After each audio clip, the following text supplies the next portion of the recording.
You're listening to the Unwritable Rant podcast with your host, author, and occasional misanthrope, Juliette Miranda. Go to theunwritablerant.com and you can subscribe on iTunes or connect with the show on Facebook and Twitter.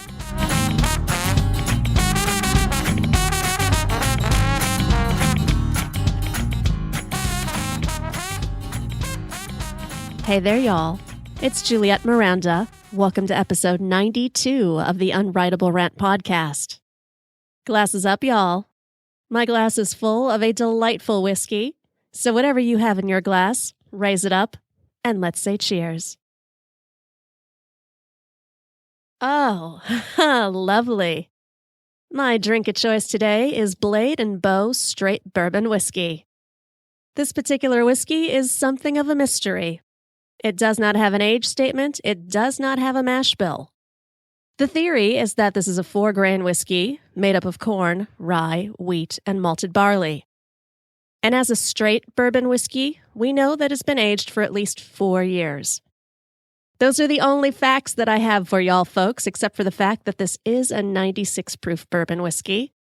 And I'll tell ya, it is heavenly. This is one of those whiskeys that is absolutely perfect for summertime. It's got a wonderful fruity taste up front that is rounded out by a bit of a peppery finish. It is very straightforward. And I'll tell you, initially I thought that I loved this bourbon on its own. And I do, it is delicious, but I find that I am thoroughly enjoying it on the rocks. You don't need to pack a glass with ice, just, 3 or 4 solid ice cubes. Fill it up with this delightful whiskey and you have yourself a perfect summer evening treat. Or Monday morning treat. Depends on your mood, I suppose. Once again, y'all, it has been something of a crazy couple of days around the Rant Ranch here. And let me just preface this all by saying, for the most part, I really do consider myself to be something of a laid-back kind of gal. Oh, I know, I hear the collective eye rolling, and I get it. Sure, I might be a little wild now and then, but when it comes to everyday stuff, I'm really rather chill. Socks can pile up on the bedroom floor, the dry cleaning can be a few days late, and the fridge can totally run empty. I don't care. There are, however, certain things in my life that require a specific kind of order and attention, like my bookshelf. My guy, lovingly, I'm sure, refers to it as 7 shelves of crazy. And I suppose he does have something of a point. This is not just a bookshelf. This is my life.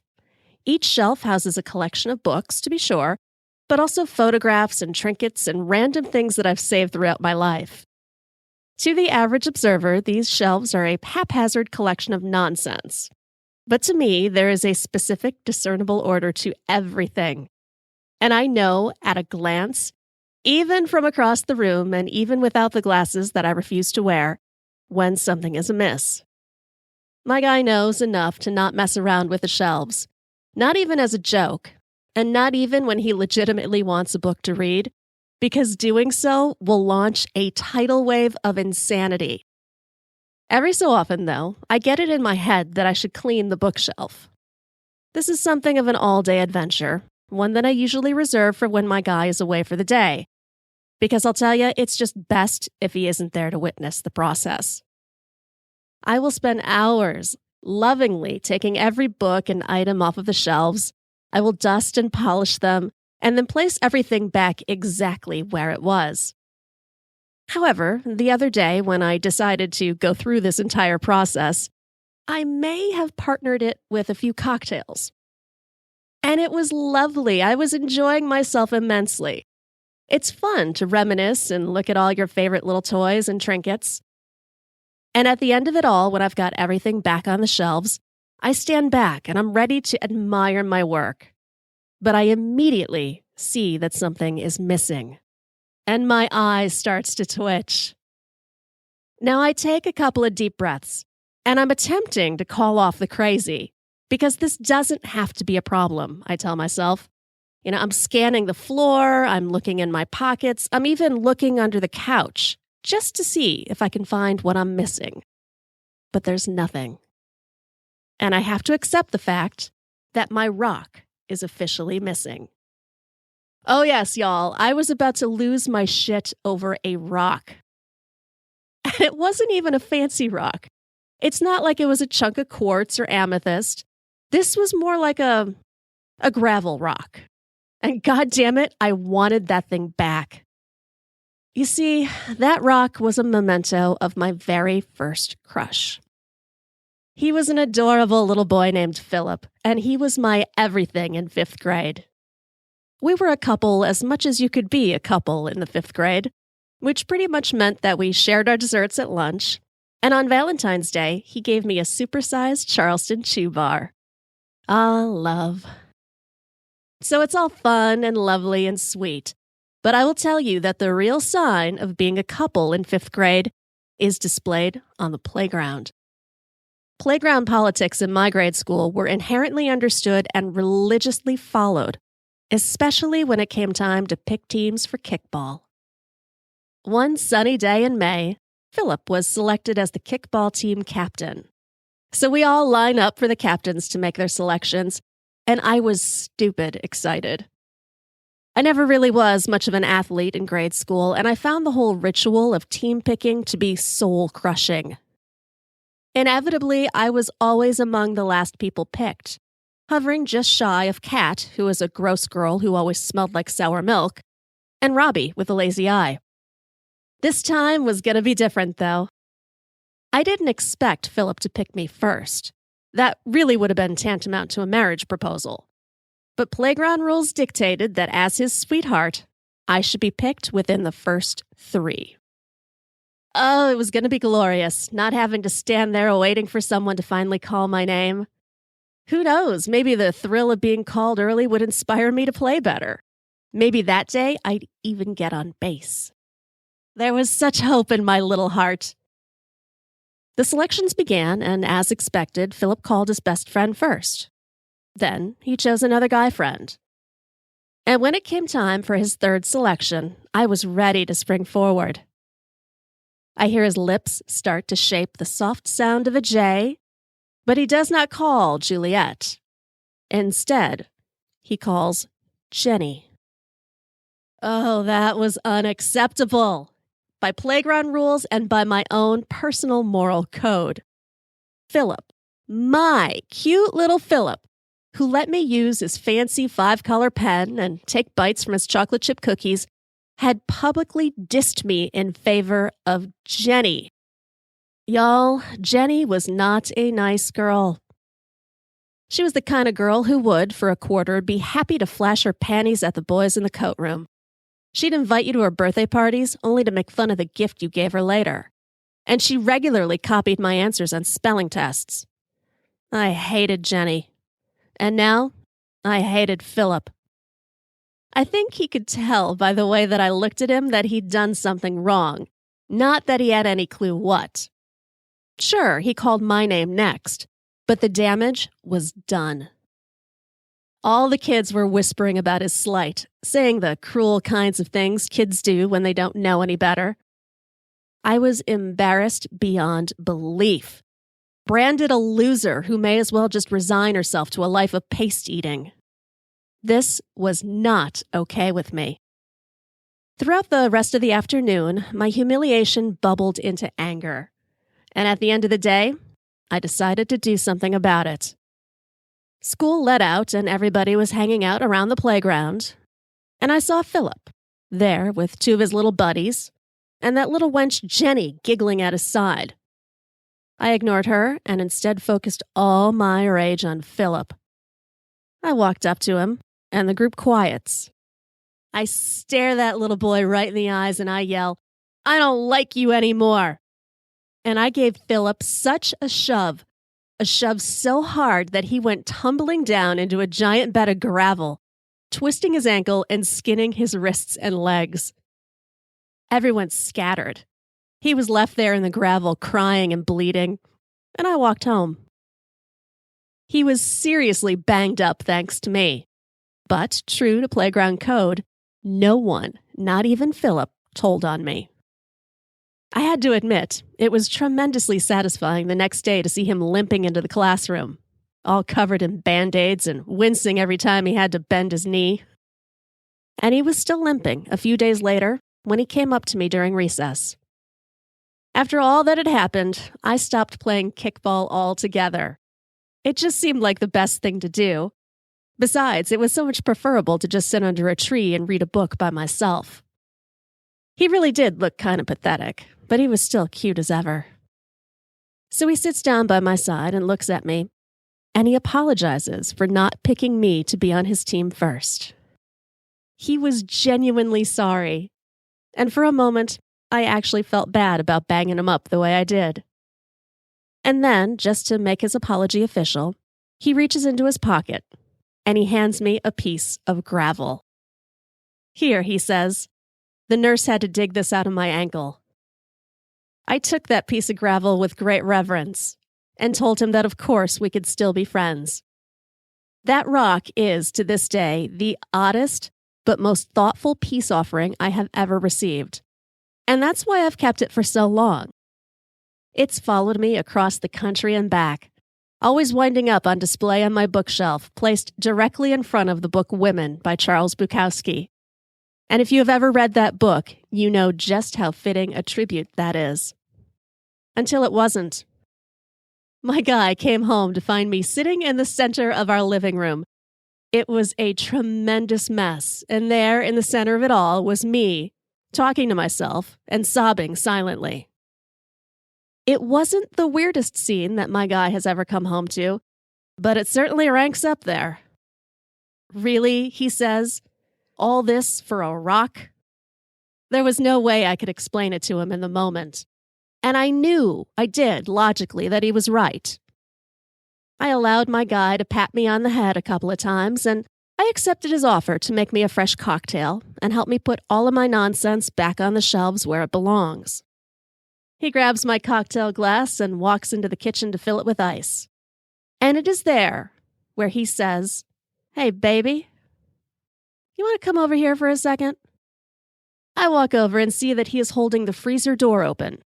He motions to the top shelf, and there, nestled in between several links of andouille sausage and the ice cube bin, was my precious rock. Exactly where I can only assume the voices in my head told me to drop it when I made my last cocktail. I squealed with joy, hugged my guy, and said a silent prayer of thanks to the booze gods. Because really, it's not often when you can say that booze both caused and solved your problems. And with that, I'm going to have some more booze. Hang on, y'all.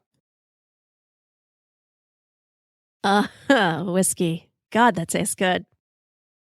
Well, I have to say that my problems, boozy or otherwise, pale in comparison to those of a friend of mine who recently lost her job.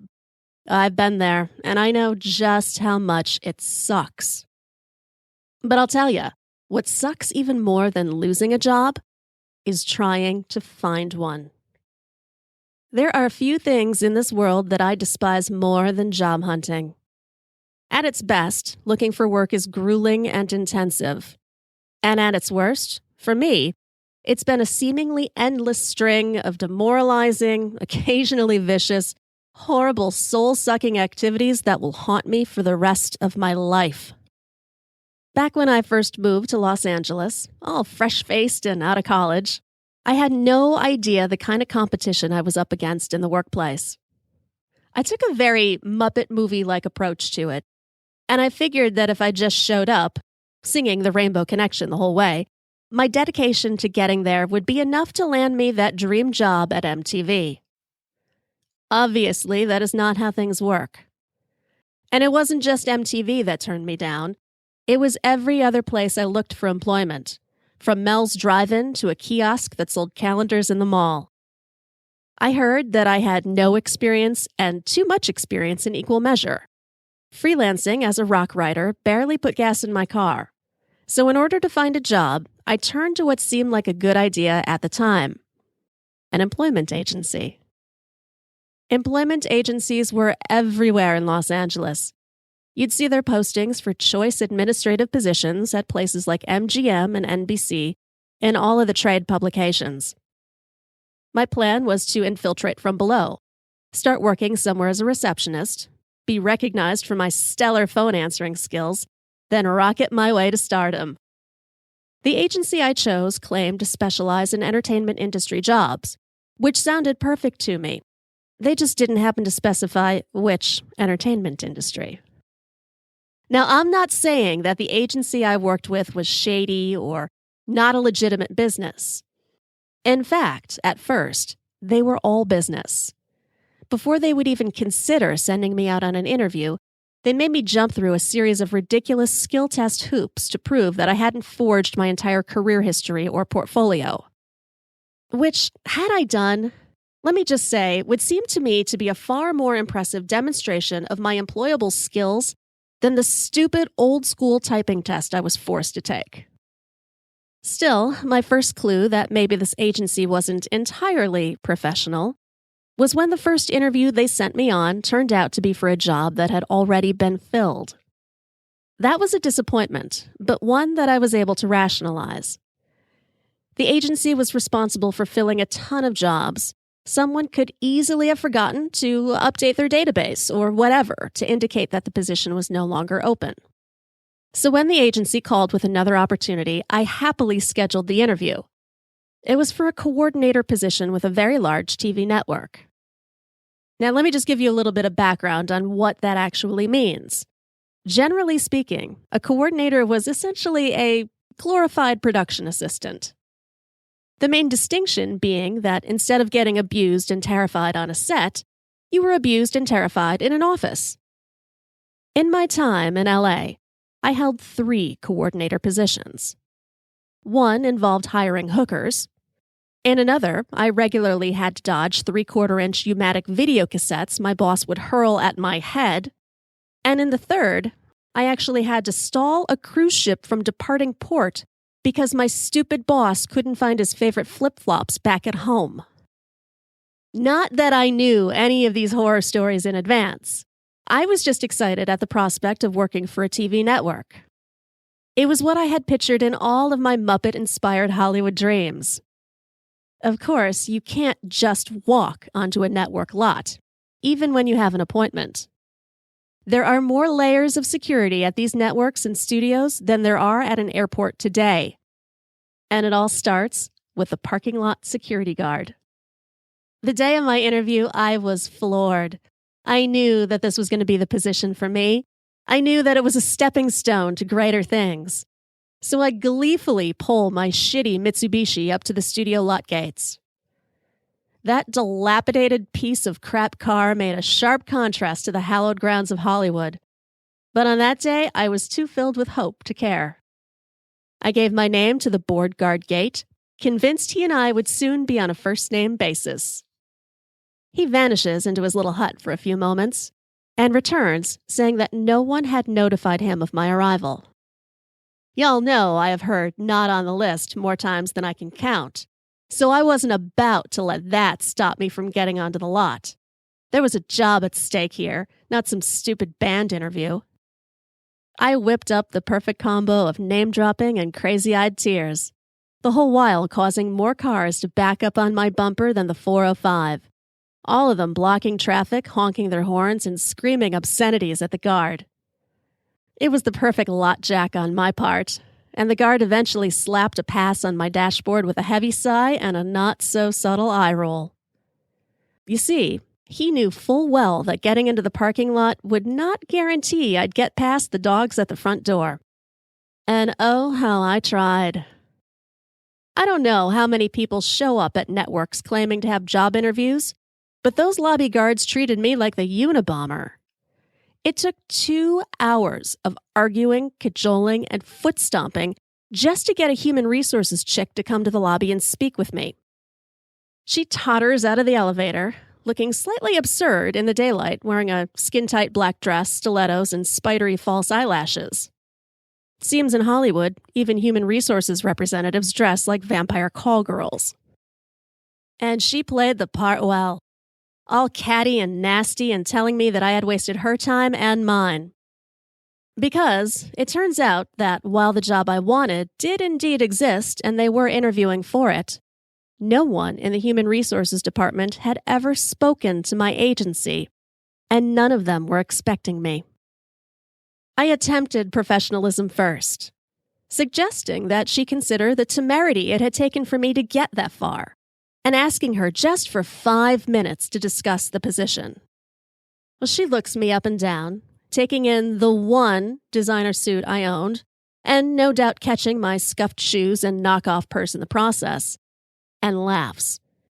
She laughs right at me, deliberately and maliciously, and instead suggests that I try applying at the McDonald's down the road. Oh, sure, I could have been the bigger person and brushed her snide attitude off. Y'all know me better than that, though. I was too frustrated and too annoyed, and impulse just overrode my common sense. I took my hand, and I swiped everything off the top of the security counter and onto the ground. Pens went rolling, papers sailed across the room. The only sound louder than the wooden clipboard hitting the floor was the HR chick yelling for security, who ultimately had to escort me back to my car and off the lot. Oh, that was the longest walk of my life. There I was in my fancy interview suit and cheap heels, being led toward the exit by a grizzled old security guard who gripped my elbow the entire time as if he expected me to run into traffic like a naughty child. Every couple of steps, he'd say something unhelpful like, "What were you thinking?" What was I thinking? I was thinking any one of 1,000 things. From wishing I had showered that human resources bitch with knives instead of paper clips, to hating the goddamn Muppets and hoping I wouldn't have to move back home if my rent check bounced. And that is exactly what I was thinking when I accepted a third interview from the employment agency. They were mildly apologetic when I related the important parts of my experience at the network, and promised that my next interview was a sure thing. And the job, they said, was tailor-made to my skills. They didn't give me a ton of details about the job, just an address, a name, and a time to show up. Honestly, I was glad to have that much from them. There are, however, certain expectations a person has when going to an interview. And they're not unreasonable ones. For starters, traditionally speaking, interviews are conducted in office buildings. On occasion, they're conducted in a public place, like a coffee shop or a restaurant. The structure I pulled up to was not any of those things. I double-checked my Thomas Guide, which was a massive spiral-bound map book that I carried around before Google Maps existed. Initially, I had been excited to be heading to an address in the valley, one that was reasonably close to my home. But I didn't wind up in a business park. I wound up in a residential neighborhood. Standing in front of me was a sprawling ranch home with classic SoCal Spanish architecture. It wasn't low rent by any means, not that it made me feel any better about knocking on the front door. Had this happened today, I would have fled. I mean, that kind of setup just screams danger. But back then, I was desperate and invincible and a little bit delusional. It just seemed somewhat logical to me that the employment agency had again fucked something up, and who or whatever answered the door would just redirect me down the road to an office. But no, the man who opened the door was clearly expecting me, and he ushers me inside politely. We shake hands, and he introduces himself as Mr. Dark, the vice president of Dark Network. Well, he seemed normal enough, at least in that he wasn't snarling or hiding a rag soaked in chloroform. Nevertheless, I surveyed the house, making mental notes about my surroundings, noting the location of all the windows and watching to see if my potential killer deadbolts the door behind me. I feel something funny rubbing on my ankle, and I look down and I see that it is a cat. Just purring, hanging out, wandering around and rubbing its head against my ankles like what happens every day in no interview ever. Mr. Dark says that he hopes I'm not allergic, and then leads me off to an office at the front of the house. I may as well have been a guest over for tea. It was all so nonchalant to him. Me, I'm a little bit on edge. And as I settle myself in a leather chair in front of his ridiculously large wooden desk, I notice that there is quite a bit of noise coming from the back of the house. In a horror movie, you call this a harbinger. It's mostly thumping, some muffled conversation, and occasionally what sounded like cheering, or perhaps yelling. It was kind of hard to tell. And I'm thinking, what the fuck is that? Are those other people that were sent here for interviews? And what the hell am I being interviewed for in this lavish home? A housekeeper for the damned? Mr. Dark paid the noise no attention, and instead begins to describe what his job involves. He needed someone who could write, handle press releases, and manage crew scheduling. It required working independently and occasional long hours. By his description, it was the perfect job for me. But looking around this so-called office, catching the framed Playboy magazine covers on the wall, and what, upon closer inspection, turned out to be a box containing one fucking gross of Trojan condoms, I realized that there was one question hovering in the air between us. And I hated to do it, but I had to ask. What exactly does Dark Network produce? And here, Mr. Dark smiles. It wasn't a sleazy smile, or even a condescending one. It was just a knowing sort of smile, and he looks at me and he says, "We make adult films." I nodded my head as if I had been expecting that answer all along. Of course they made adult films. No single human being on Earth requires 144 boxes of condoms. But inside, I'm kind of freaking out a little bit. I try to suck it all in a little bit and look as though this is the kind of situation I'm in every day. But that's kind of hard to do when you realize that all of a sudden that yelling you heard in the background is a bunch of people having sex. And then Mr. Dark asks if I want to visit the set. Turns out they were filming a new video out by the pool. Oh, y'all, it was such a conflict. I was intrigued. I was scared, but I figured, what the hell? I stood up and I followed him into the backyard. It wasn't the most elaborate production set I've ever seen, but it was entirely professional and comfortable, despite the 3 women and 1 guy engaging in carnal activities on the slide. There was a catering table off on the side stocked with fresh fruit and cookies. The guest house functioned as a private makeup area and a dressing room. Even the basement of the house had been converted into a complete editing lab. And then I felt a little silly. This wasn't some den of iniquity. I'm not sure exactly what I expected. Perhaps a drunken orgy or a few rape vans. But what I saw, at least on the surface, was the most straightforward business I had found in that entire miserable town. This was a grassroots, do-it-yourself kind of business that just happened to make porn. Apparently, the employment agency had described me to Mr. Dark as being tenacious, which was something of an understatement considering my behavior at the TV network. But where my tenacity was alarming and unwelcome there, here it seemed to be considered an asset. So I'm looking around me, and I'm seeing people having sex, but I'm also seeing professionalism. I'm seeing people treat this like a business. And I start to wonder, could I work in porn? Could I spend my days ordering crates of lube and writing glorious box copy about the wonders of booty bandits and carousing cocks? Oh, y'all, it was a tough decision.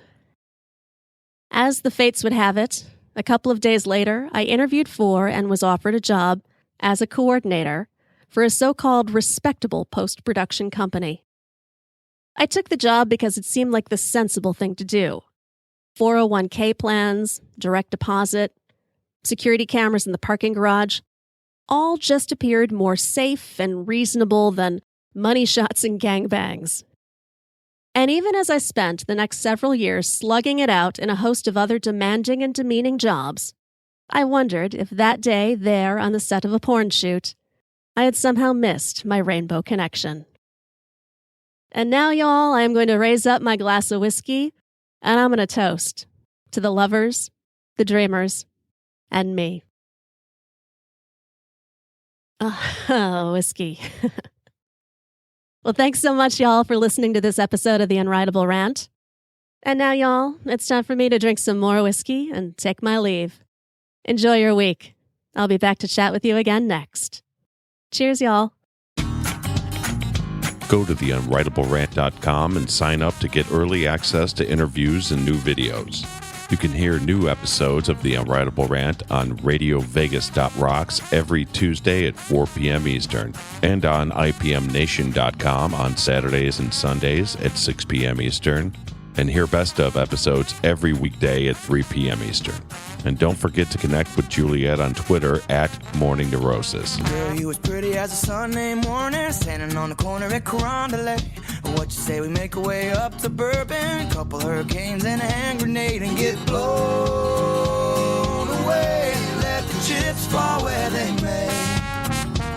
If it's all the same, what you say, bon ton, hey, pretty mama, I can smell the gumbo. Sweet as taste of honeysuckle on my lips. Good God Almighty, I can hear the trombone. Every heart ought to beat to a rhythm like this. Come a little closer, honey, let me hold you. Nothing tastes better than a bourbon kiss. You can be the flower on my magnolia. Every heart ought to beat to a rhythm like this.